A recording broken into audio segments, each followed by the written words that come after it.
welcome to Off the Shelf with Christine and Katie. This month we are delving into adult fantasy. So while most of you may be familiar with the classic fantasy series such as Harry Potter, maybe you read it with your children or you read it yourself as an adult, Game of Thrones or Lord of the Rings, and even the Chronicles of Narnia. And by the way, if you haven't read any of these series, we highly recommend them. They will be in the list of books we recommend here. But we wanted to touch on some of the less known classic fantasy books, as well as some of the big buzz fantasy books for this year. And also because this is Women's History Month, in honor of that, you might notice that the majority of these authors are all women.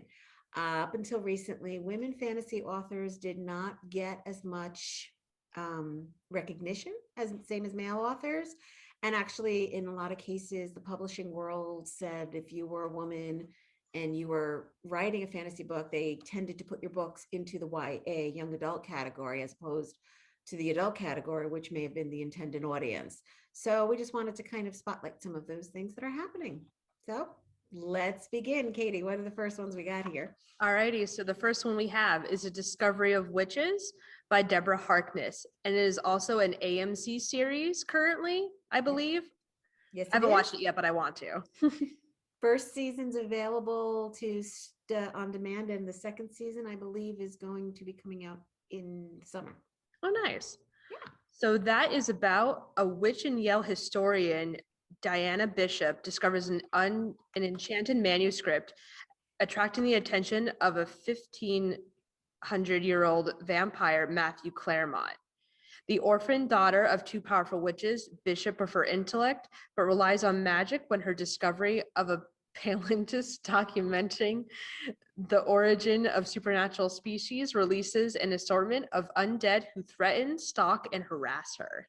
Supernatural romance, magic, fantasy. What else can you ask for? Because we haven't had that before. Oh.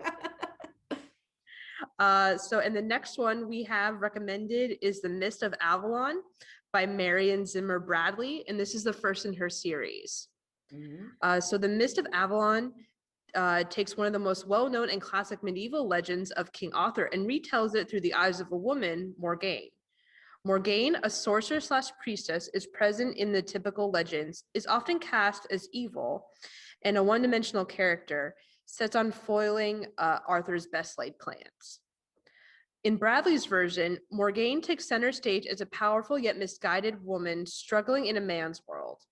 As a priestess, she physically represents old belief system, Celtic paganism, which are falling out of favor, threatened by the rise of a new religion, Christianity. Yes, one of my favorite fantasy series. I love folktale retellings. Next up, we have Howls Moving Castle by Diana Wynne Jones. This is another one that you will typically find in the young adult category, but it is definitely applicable for adults as well. It's about Sophie, who has the great misfortune of being the eldest of three daughters, destined to fail miserably should she ever leave home to seek her fate. But when she unwittingly attracts the ear of the Witch of the Waste, Sophie finds herself under a hard spell that transforms her into an old lady. Her only chance at breaking it lies in the ever-moving castle on the hills, the Wizard Howls Castle. To untangle the enchantment, Sophie must handle the heartless Howl, strike a bargain with a fire demon, and meet the Witch of the Waste head-on. Along the way, she discovers that there's far more to Howl and herself than first meets the eye. This is the first in the series. There's 3 books in the series. This is also a movie, and the second book, Castle in the Air, is also a movie by, I can never say his name. It is an Miyazaki. Miyazaki. It's an animated film.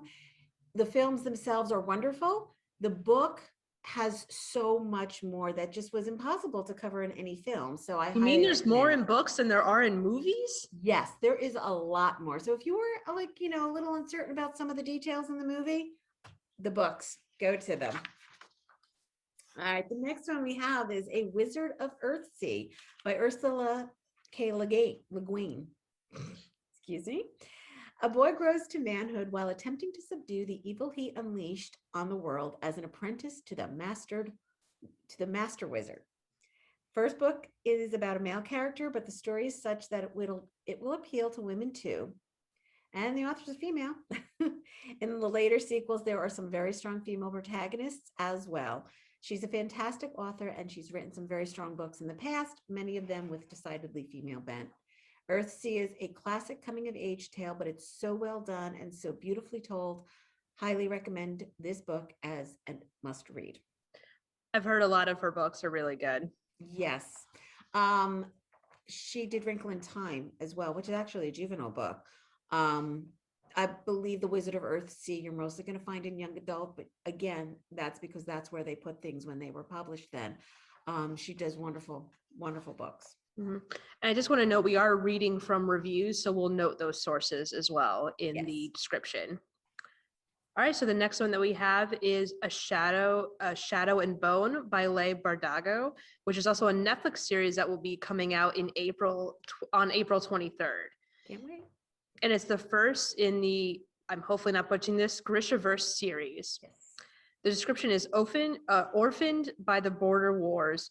Arlena Starkov is taken from obscurity and her only friend Mal to become the protege of the mysterious Darkling, who trains her to join the magical elite in the belief that she is the Sun Summoner, who can destroy the monsters of the fold. And the next one I have is Court of Thorns series by Sarah J. Maas. This is the first in her series. Dragged to a treacherous magical land she only knows about from the stories, Fair discovers that her captor is not only an animal, but Tamlin, a high lord of the fairies. As her feelings towards him transform from hostility to a fiery passion, the threats against the fairy lands grow. Fair must fight to break an ancient curse, or she will lose Tamlin forever. And this is definitely one of those books, as you hear from the description, the fiery passion. The beginning of this series was in all library young adult collections. Many people who've read it couldn't believe that it was in young adult collections. It was definitely intended for adults. The latter part of the series, what's being published towards the end of last year and this year going forward, will be published as adults. So if this is something you decide to read, you might have to look in both places of your library to find it, but it's well worth it. Right. And all the books we're mentioning, these are for the most part geared towards adults. Yes, exactly. They just might be in different spots, unfortunately, because of the way things were prior. Next, we have Jonathan Strange and Mr. Norrell by Susanna Clarke. This is also a BCC TV show. In 19th century England, all is going well for rich, reclusive Mr. Norrell, who has regained some of the power of England's magicians from the past, until a rival magician, Jonathan Strange, appears and becomes Mr. Norrell's pupil. I hear you're not a big fan of the TV show. See, I liked the book. The book was really good, but the TV show was just so very boring. And I really want to get in it. And I think probably from me knowing that there's only one season was probably correct, that no one else seemed to enjoy it either. I really wanted to like it because the book was so good, but the TV show just fell flat. So I don't recommend it. Read the book. However, know it's an investment. It's George R.R. Martin level heavy. It's at 800 pages. So it's definitely one of those when you definitely have time to spend reading a good tome. Yes, I will tell you it's worth it, but skip the show. Don't be one of those people who are like, I'll just watch the show and it'll tell me everything I need to know. This is not that case. Next up, we have The Night Circus by Erin Morgenstern.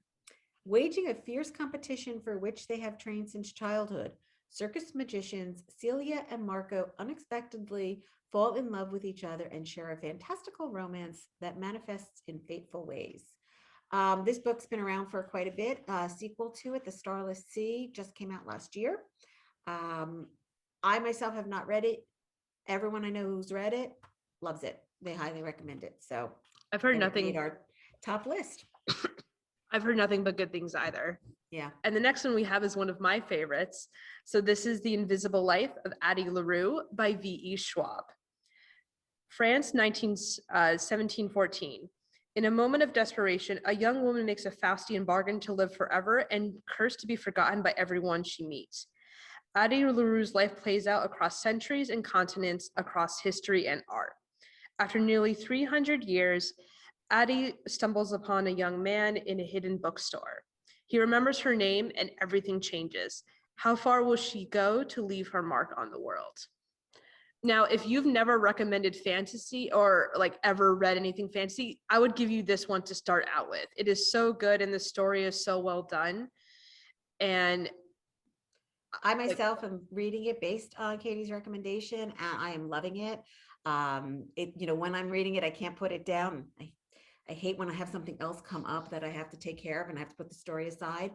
But it's also one of those books that if you do put it aside for a few days, you can pick right up with it and not really forget what's going on. So I like that in a book that I can do that way. But yes, I'm definitely enjoying it. it's a very easy read. So I feel like people will enjoy this. Yes.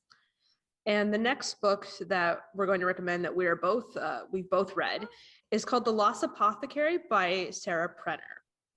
Secretly dispensing poisons to liberate women from the men who have wronged them, a London apothecary triggers unintended consequences that shape 3 lives across multiple centuries. And it was released this month. Yeah. So it is on order for the library here. It's slated to be one of those type book club picks that people are going to want to read as a group and discuss. And I loved it. All right. So next we have Lore by Alexandra Bracken. After her family was murdered, Lore Perseus turns her back on a hunt that is held every 7 years to punish former Greek gods. But when a new hunt begins, Athena convinces Lore to form an alliance to end the hunt and stop the rise of a new, more vengeful god. Now, this is listed as a YA book, but it is on so many adult fantasy lists. It's one of those YA books that has adult appeal. And it was released in January. It's on order here. I read a preview of the book coming out, and I just thoroughly enjoyed it. Can't wait for the full one. Nice. Yeah. The next one is The Witch's Heart by Genevieve Gornichek? Gornichek. When a banished witch falls in love with the legendary trickster Loki, she risks the wrath of the gods in this moving, subversive debut novel that reimagines Norse mythology. And this one was released last month. It's on order here at the library. Both of these two were my picks because they are reimaginings of traditional mythologies, and I love those. I was a big fan of all the Rick Riordan books. Yes, I will admit I read them, and I enjoy them so very much. So happy to see some adult ones coming out too. Nice. Nice. So the next one that we have as a recommendation is Malice by Heather Walter. A princess isn't supposed to fall for an evil sorceress. But in this darkly magical retelling of Sleeping Beauty, true love is more than a simple fairy tale. And it is slated to release on April 13th of this year. Yeah. And the next one we have for recommendation is The Library of the Dead by T.L. Huchu. Hopefully I'm not butchering that name. This is a male author, but he was on so many lists we felt we couldn't ignore it. And he's an up and coming author. The description is: when Rotha dropped out of school to become a ghost talker, earning a living by carrying messages from the dead to the living, it seemed harmless enough. But then the dead begin whispering about someone who's bewitching children and leaving them joyless husks.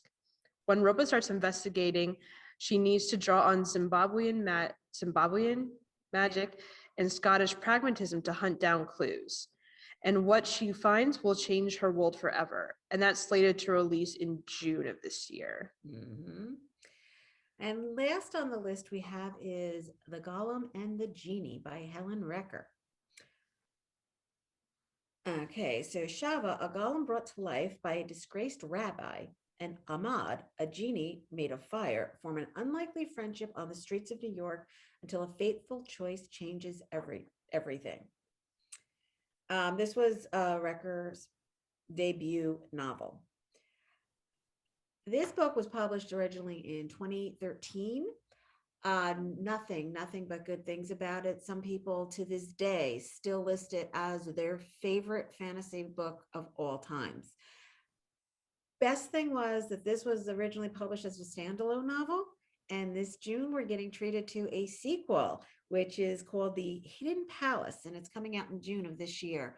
The buzz on that book already is phenomenal. So I'm expecting it to be good as well. Yes, and if anyone in this review has read Addie LaRue, every review I've ever seen has compared this book to that book, even though this book is earlier. So they said, if you've read that, you would like this, and the writing style is very similar. So I think both would like that. So I'm happy that there's a sequel coming out, because it was never supposed to be one. So I'm very excited for that. Exactly. So those are some of our top picks and recommendations for the adult fantasy category. Now you'll notice we dealt mostly with the fantasy, magical, mythology, supernatural being side of fantasy. Future upcoming off the shelves, we will be looking over the science fiction fantasy side. So if that's more your style, look for that video coming out. As always, you can email us recommendations. We will have links to, we will have the list of these books available on the video. The other thing is, if maybe you're looking for something a little bit more personalized, you can always fill out a book recommendation form on our website. The link will be below, and you can just click there and let us know what you're looking for or what you've read, and we'll go from there. And on that note, to what Christine just said, if you were disappointed that this wasn't more for your age range, because we focus more on adult, if you would like some teen or even kids recommendations, we also have book recommendations form for that we'll include in the description. Yes. All right. Well, thank you for joining us, and have a very fantastical read. Take care. Take care.